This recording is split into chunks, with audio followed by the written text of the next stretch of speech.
Test 8. You will hear a number of different recordings, and you will have to answer questions on what you hear.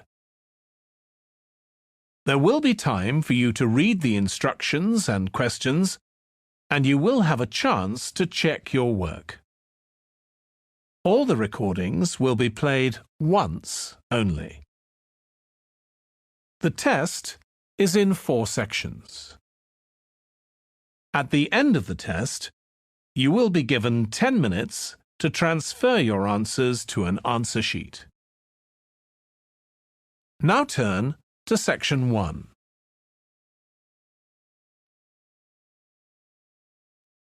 Section 1.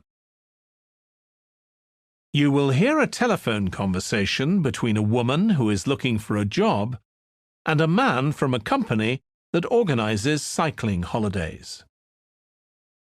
First, you have some time to look at questions 1 to 6.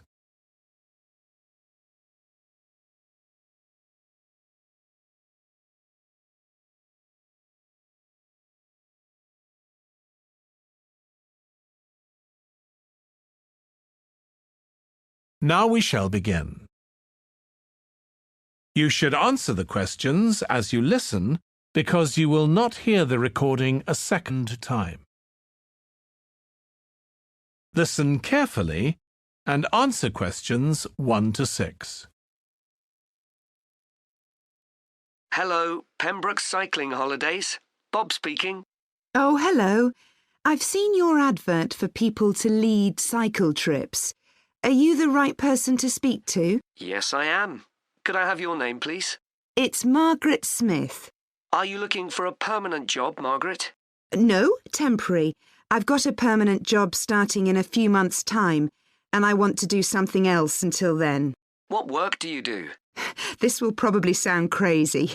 I used to be a lawyer, and then I made a complete career change, and I'm going to be a doctor. I've just finished my training. Right. And have you had any experience of leading cycle trips? Yes, I've led several bike tours in Africa. The trip to India that I had arranged to lead next month has now been cancelled. So when I saw you were advertising for tour leaders, I decided to apply. OK. Now, we normally have 2 or 3 leaders on a trip, depending on the size of the group. Some tours are for very experienced cyclists, but we've got a tour coming up soon in Spain, which is proving so popular we need an additional leader. It's a cycling holiday for families. Would that suit you? It certainly would. I enjoy working with children, and I probably need some more experience before I go on a really challenging trip. That tour includes several teenagers. Have you worked with that age group before? Yes, I'm a volunteer worker in a youth club where I help people to improve their cycling skills. Before that, I helped out in a cycling club where I taught beginners. Well, that's great. Now, the trip I mentioned is just for a fortnight, but there might be the possibility of leading other tours after that. Would that fit in with your plans? That'd be fine. I'll be free for 5 months. My job is due to start on October the 2nd, and I'm available from May the 1st until late September. Good. Now, is there anything I need to know about the food you eat? We usually have 1 or 2 people in the group who don't eat meat or have some sort of food allergy, so we're always very careful about that. Yes, I'm allergic to cheese. Would that be a problem? No. As long as we have enough notice, we can deal with that. That's great. Before you hear the rest of the conversation, you have some time to look at questions 7 to 10.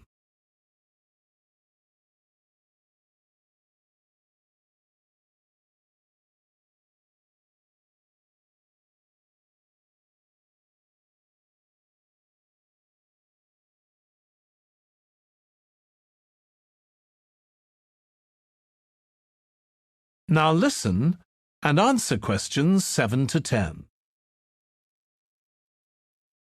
It sounds really interesting.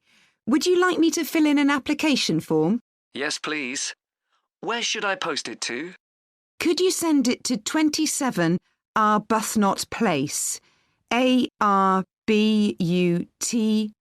H-N-O-T, Place, Dumfries. And what's the postcode, please? DG7 4PH. Was that P Papa or B Bravo? P Papa. Got that. If you could return the application form by Friday this week, we can interview you on Tuesday next week. Say 2:30? Would that be possible for you? Yes, it's fine. You're quite a long way from where I live, so I'll drive over on Monday. Should I bring anything to the interview? We'll have your application form, of course, but we'll need to see any certificates you've got that are relevant in cycling, first aid, or whatever. OK.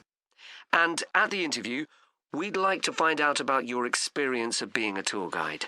So, could you prepare a 10-minute talk about that, please? You don't need slides or any complicated equipment, just some notes. Right. I'll start thinking about that straight away. Good. Well, we'll look forward to receiving your application form and we'll contact you to confirm the interview. Thanks very much. Thank you, Margaret. Goodbye. Bye. That is the end of section 1. You now have half a minute to check your answers.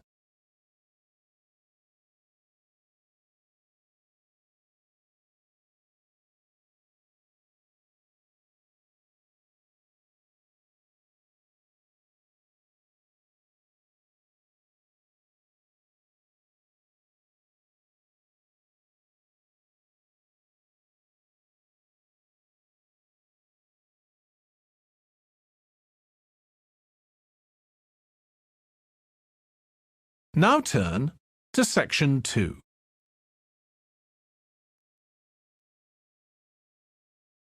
Section 2. You will hear a podcast about an area called the Sheep Market in a New Zealand city. First, you have some time to look at questions 11 to 14.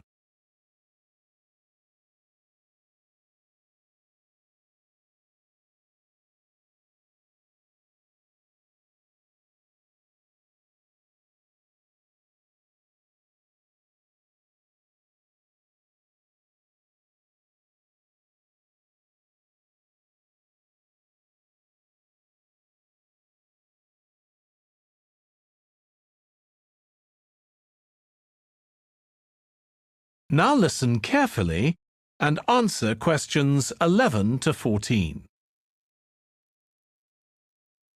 Welcome to this podcast about the sheep market, which is one of the oldest parts of the city. As its name suggests, there was originally a market here where farmers brought their sheep, but now it's been redeveloped into a buzzing, vibrant area of the city, which is also home to one of the city's fastest growing communities. The nearby university has always meant the area is popular with students who come in to enjoy the lively nightlife, but now graduates embarking on careers in the worlds of fashion and design are buying up the new apartments recently built here to replace the small houses where the market workers used to live. The narrow old side streets are great places for finding original pictures, jewellery and ceramics which won't break the bank, as well as local produce like fruit and vegetables. There's also lots of pavement cafes where you can have a coffee and watch tourists from all over the world go by. The oldest buildings in the area are on the main streets, including the city's first department store, built in the 1880s, which is still open today. The sheep market is a centre for fashion, and there's a policy of encouraging new young designers. The Young Fashion Competition is open to local young people who are passionate about fashion. This year, they've been asked to design an outfit based on ideas from the music and technology that's part of their everyday life, using both natural and man-made fibres. The garments will be judged by a panel of experts and fashion designers, and the winning entries will be modelled at a special gala evening. Parking at the sheep market is easy. There are plenty of pay and display car parking spaces on the roadsides, which are fine if you just want to stay for an hour or two. But if you want to spend the day there, it's better to park in one of the 4 underground car parks. It's not expensive, and if you can present a receipt from one of the local stores, you'll not be charged at all. After 6 p.m, many of the car parks have a flat rate which varies, but it is usually very reasonable. Before you hear the rest of the podcast, You have some time to look at questions 15 to 20.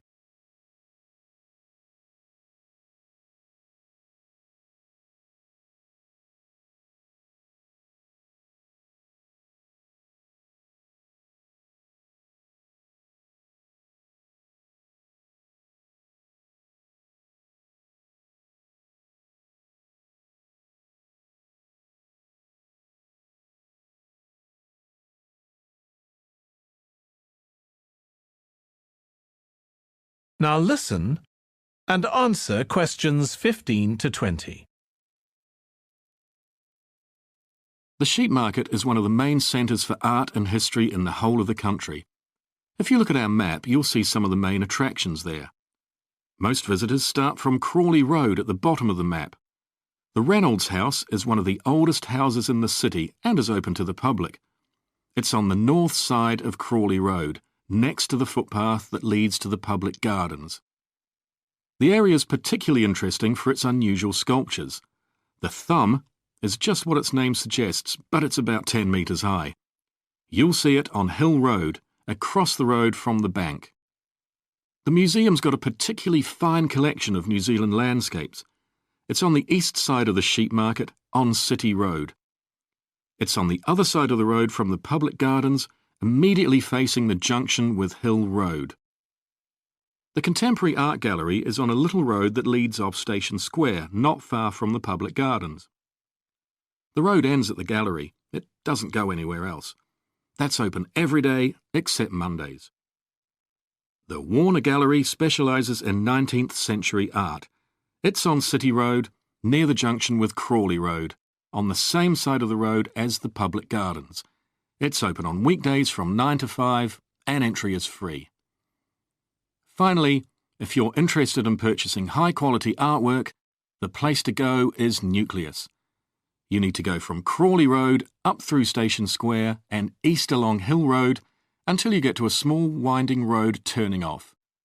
Go up there and it's on your right. If you get to City Road, you've gone too far. That is the end of section 2. You now have half a minute to check your answers.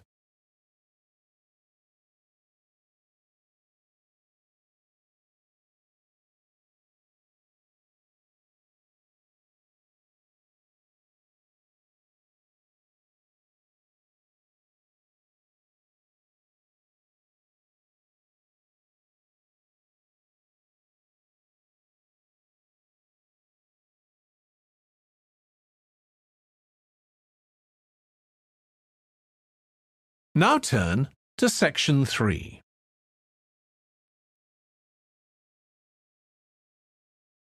Section 3.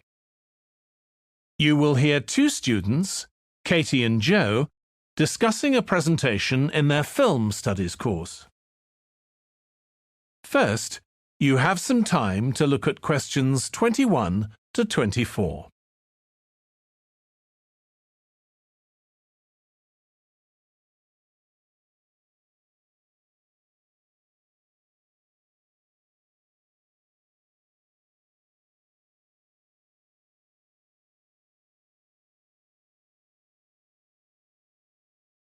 Now listen carefully and answer questions 21 to 24. Joe, you know I'm giving a presentation in our film studies class next week. Yes. Well, could we discuss it? I could do with getting someone else's opinion. Of course, Katie. What are you going to talk about? It's about film adaptations of Shakespeare's plays. I've got very interested in all the different approaches that film directors take. So I thought I'd start with Giannetti, who's a professor of film and literature, and in one of his books he came up with a straightforward classification of film adaptations based on how faithful they are to the original plays and novels. Right. I've already made some notes on that, so I just need to sort those out before the presentation. I thought that next I'd ask the class to come up with the worst examples of Shakespeare adaptations that they've seen, and to say why. That should be more fun than having their favourite versions. Yes, I can certainly think of a couple. Right. Next, I want to talk about Rachel Malco. I came across something on the internet about her work on film adaptations, and I was thinking of showing some film clips to illustrate her ideas. Will you have enough time, though, both to prepare and during the presentation? After all, I doubt if you'll be able to find all the clips you want. Perhaps you're right. OK, well, I'd better do some slides instead, saying how various films relate to what she says. That should encourage discussion.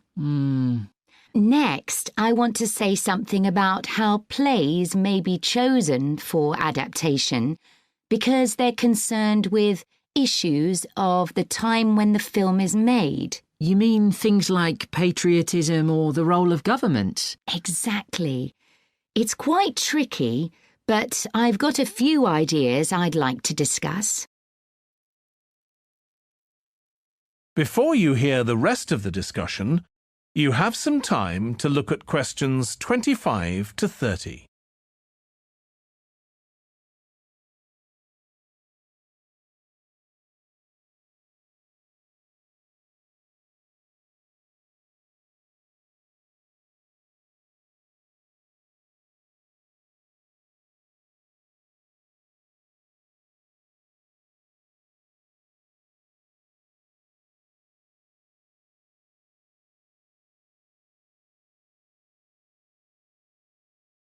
Now listen and answer questions 25 to 30. And finally, I want to talk about a few adaptations that I think illustrate a range of approaches and make some comments on them. Do you know the Japanese film Ran? I haven't seen it. It was based on Shakespeare's King Lear, wasn't it? That's right. It was a very loose adaptation, using the same situation and story, but moving it to 16th century Japan instead of 16th century Britain. So, for example, the king's daughters become sons, because in Japanese culture at that time, women couldn't succeed to the throne. OK. I hope you're going to talk about the 1993 film of Much Ado About Nothing. I think that's one of the best Shakespeare films. It really brings the play to life, doesn't it? Yes, I agree.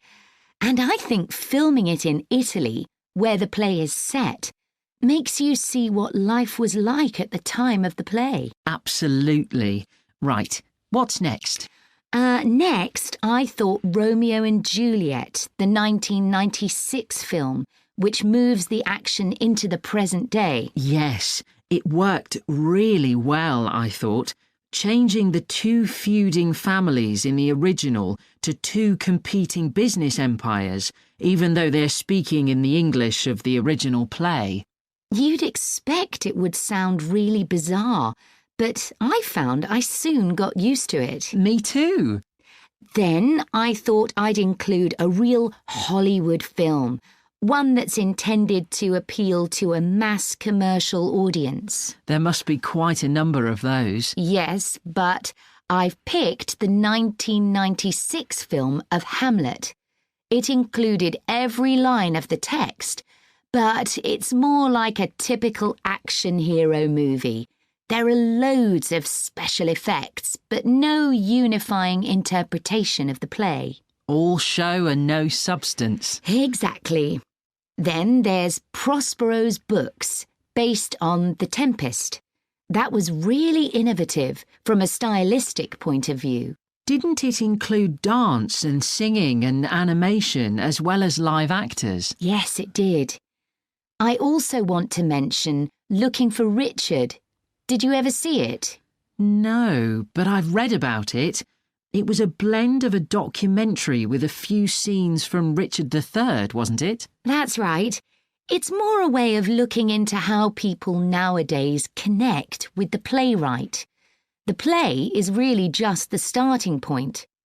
And that'll be where I finish. Well, it sounds as though it'll be very interesting. That is the end of section 3. You now have half a minute to check your answers.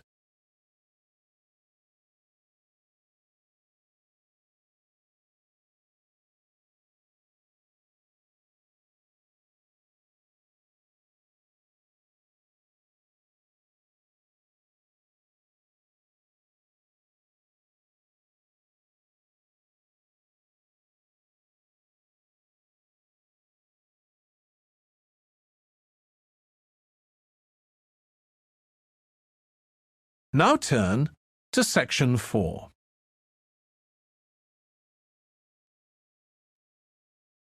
Section 4.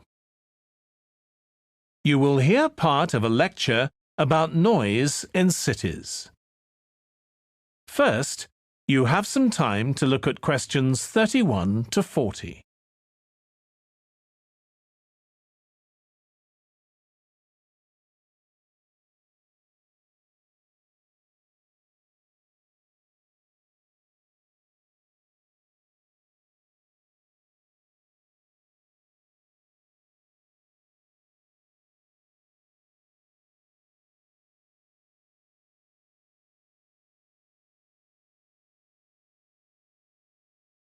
Now listen carefully and answer questions 31 to 40. This lecture will be about the science of acoustics, the study of sound, in relation to urban environments such as cities. As an acoustic engineer myself, I think this is an area where we're likely to see great changes. In the past, researching urban soundscapes was simple. We measured levels of sound in decibels, so I used to take my sound meter and I measured the noise somewhere, and then I might ask a sample of people to say at what level the sound became annoying. With data like this, acoustic engineers have been able to build up what we call noise maps, maps of the sound environment. But actually, these aren't a lot of use. What they do show is that the highest noise levels are generally on roads. Well, that's not really very surprising.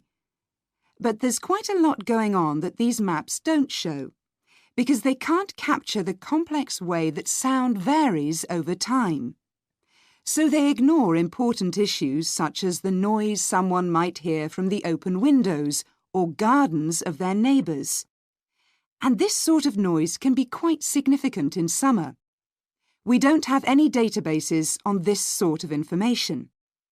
As well as that, these records of sound levels take no account of the fact that people vary in their perceptions of noise.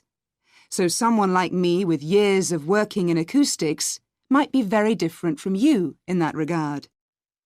But anyway, even though these noise maps are fairly crude, they've been useful in providing information and raising awareness that noise matters. We need to deal with it, and so it's a political matter. And that's important. We need rules and regulations because noise can cause all sorts of problems. Those of you who are city dwellers know that things go on 24 hours a day, so city dwellers often suffer from interrupted sleep. It's also known that noise can lead to a rise in levels of stress due to physical changes in the body affecting the composition of the blood. And there are other problems as well. For instance, if school children don't have a quiet place to study, their work will suffer. Now, one problem with decibel measurement is that it doesn't differentiate between different types of noise. Some types of sounds that most people would probably think of as nice and relaxing might well score quite highly in decibel levels. Think of the sound made by a fountain in a town square, for example. That's not necessarily something that we'd want to control or reduce. So maybe researchers should consider these sorts of sounds in urban design. This is going to be tricky, because just measuring decibel levels isn't going to help us here. Instead, many researchers are using social science techniques, studying people's emotional response to sound by using questionnaires and so on.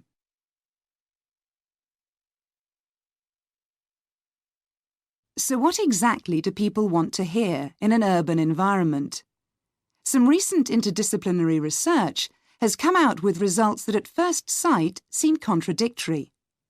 A city needs to have a sense of activity, so it needs to be lively, with sounds like the clack of high heels on a pavement or the hiss of a coffee machine. But these mustn't be too intrusive, because at the same time we need to be able to relax. One of the major problems in achieving this will be getting architects and town planners to use the research. Apart from studying the basics of acoustics, these people receive very little training in this area. But in fact, they should be regarding sound as an opportunity to add to the experience of urban living, whereas at present they tend to see it as something to be avoided or reduced as far as possible, or something that's just a job for engineers, like the street drainage system. What's needed is for noise in cities to be regarded as an aesthetic quality, as something that has the qualities of an art form. If we acknowledge this, then we urgently need to know what governs it and how designers can work with it. We need to develop a complex understanding of many factors. What is the relationship between sound and culture? What can we learn from disciplines such as psychology about the way that sound interacts with human development and social relationships, and the way that sound affects our thoughts and feelings? Can we learn anything from physics about the nature of sound itself? Today's powerful technologies can also help us. To show us their ideas and help us to imagine the effect their buildings will have, architects and town planners already use virtual reality, but these programs are silent. In the future, such programs could use realistic sounds, meaning that soundscapes could be explored before being built. So hopefully, using the best technology we can lay our hands on, the city of the future will be a pleasure to the ears as well as the eyes. That is the end of section 4. You now have half a minute to check your answers.